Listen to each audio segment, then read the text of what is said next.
In the fall of 1993, a father and son from northern Idaho set out on a weekend hunting trip deep in the Bitterroot Mountains. It was a remote area, thick forest, no cell service, and only one logging road in or out.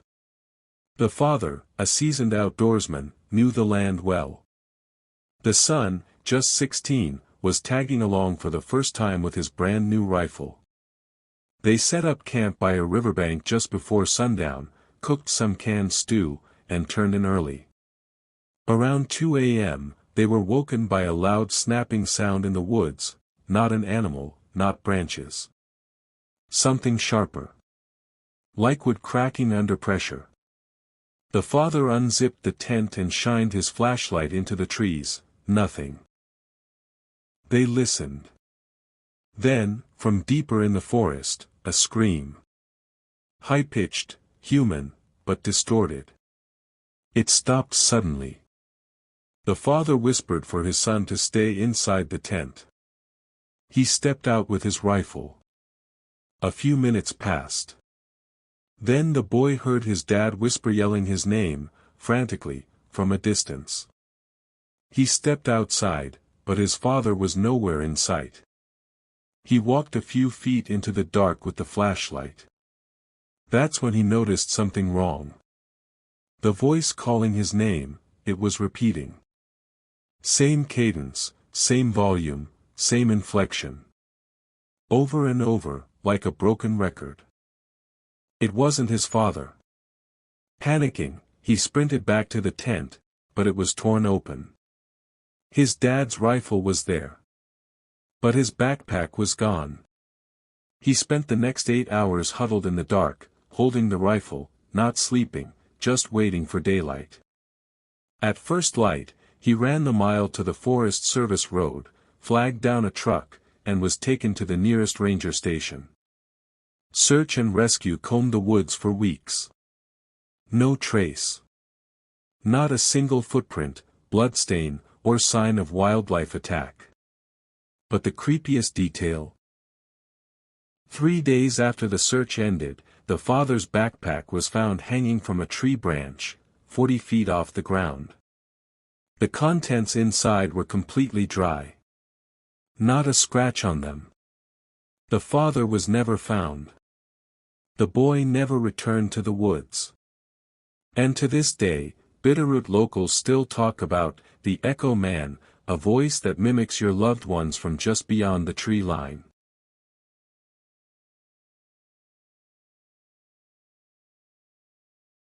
In the summer of 2001, 3 college students, all experienced hikers, set out for a multi-day backpacking trip in the White Mountains of New Hampshire. Their plan was to follow a well-known loop trail, spend 2 nights in the backcountry, and return by the 3rd day. Simple. They signed the trail register, packed light, and were in good spirits. Things went normally for the first day, hiking, laughing, even filming parts of their trip on a camcorder. But on the second morning, they took a detour. One of them noticed an old side trail that wasn't on their map. It was faint but definitely a man-made path, narrow, overgrown, and winding upward. A metal sign was nailed to a tree at the entrance. It read, simply, Old Ridge. They were curious and decided to follow it. By noon, the trail got steeper. The woods grew unnaturally quiet. No birds, no wind. Just the crunch of leaves underfoot. Then one of them, the guy carrying the camcorder, tripped. The camera went flying and shattered on a rock. When they went to retrieve it, they realized something unsettling. There were boot prints all around them, recent ones, going in circles. And none of them matched their boots. Now uneasy, they decided to turn back. But every time they thought they were retracing their steps, they ended up right back at the broken camera. The same tree. The same boot prints. They were lost on a trail that didn't exist. That night, they camped where they stood. But sleep didn't come easy. At around 3 a.m., one of them swore they heard someone whispering their name from the woods. When they shined a flashlight, the forest looked normal, until they noticed something.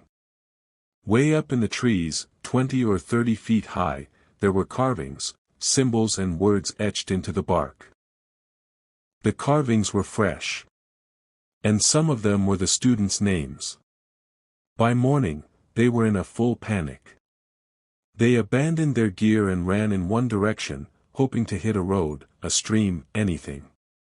Eventually, after hours of desperate bushwhacking, they stumbled out onto a Forest Service trail and were picked up by a hiker who had seen their names on a missing person notice.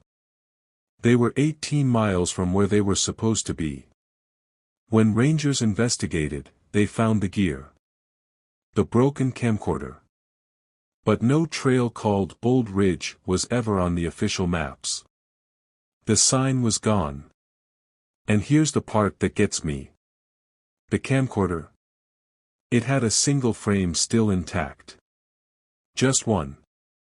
It showed all 3 students asleep in their tent. And outside, between the trees, was a 4th figure, tall, pale, and watching.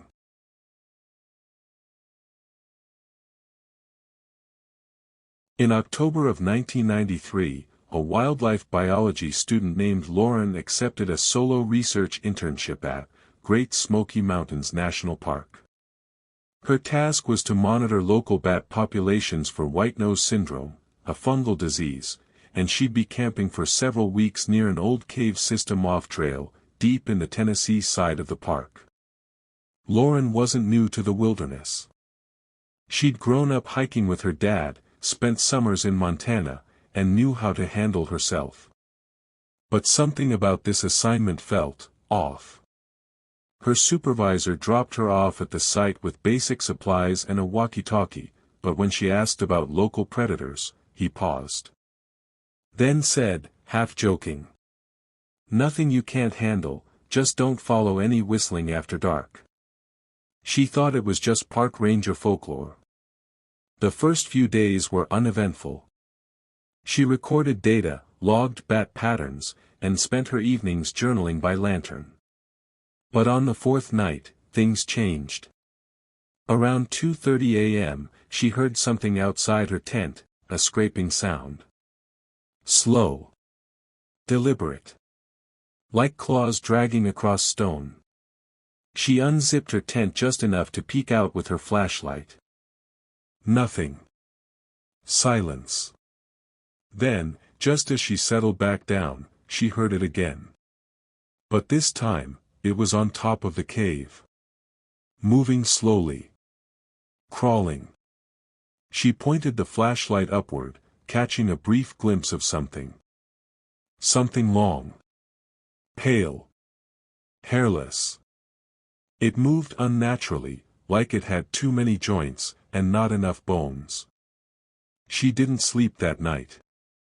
In the morning, she found long scratches in the rock near the cave entrance.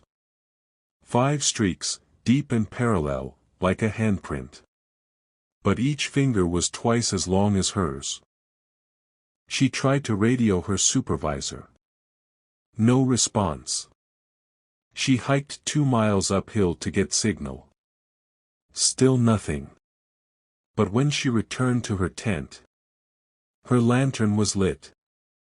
She hadn't left it on. And her journal was open to a blank page, but across the top, something had been written. In crude, shaky letters. "You saw me." Lauren didn't wait. She packed what she could, ditched the research, and began hiking back to the nearest ranger station, almost 12 miles away. Along the way, she heard something following her. It never made a full sound, just a whistle. Low. Repetitive. And it mimicked her voice. Lauren. Lauren. She reached the station after dark, hysterical, dehydrated, barely able to speak. Rangers searched the area but found no signs of the creature. No tracks. No strange marks. But 2 things remained unexplained. 1. Her journal was found inside the cave days later. The page that once said, "You saw me," was now torn out. 2. Her lantern, the one she left behind, was found hanging from a tree branch 15 feet in the air. Still warm. She never returned to fieldwork again. And in Park Service lore, deep in those woods, they call it the Whistler. Never answer it.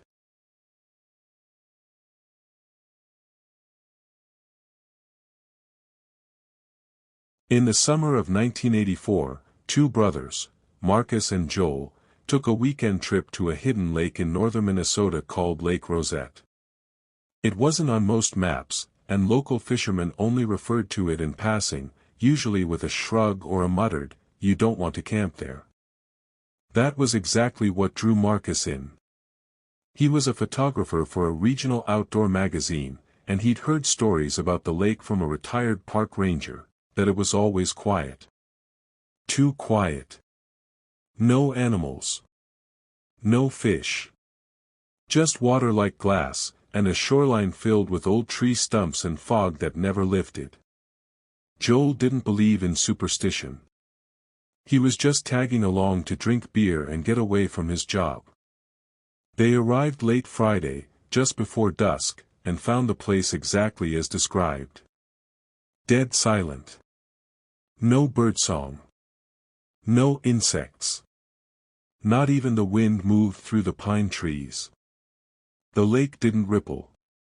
Their campsite was a flat spot near the shore, not far from an old fire pit surrounded by stones.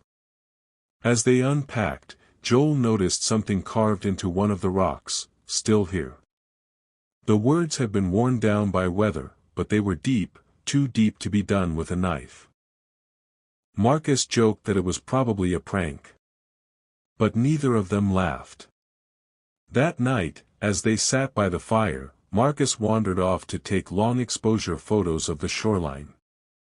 Joel was finishing his second beer when he noticed something. Marcus's flashlight beam was no longer moving.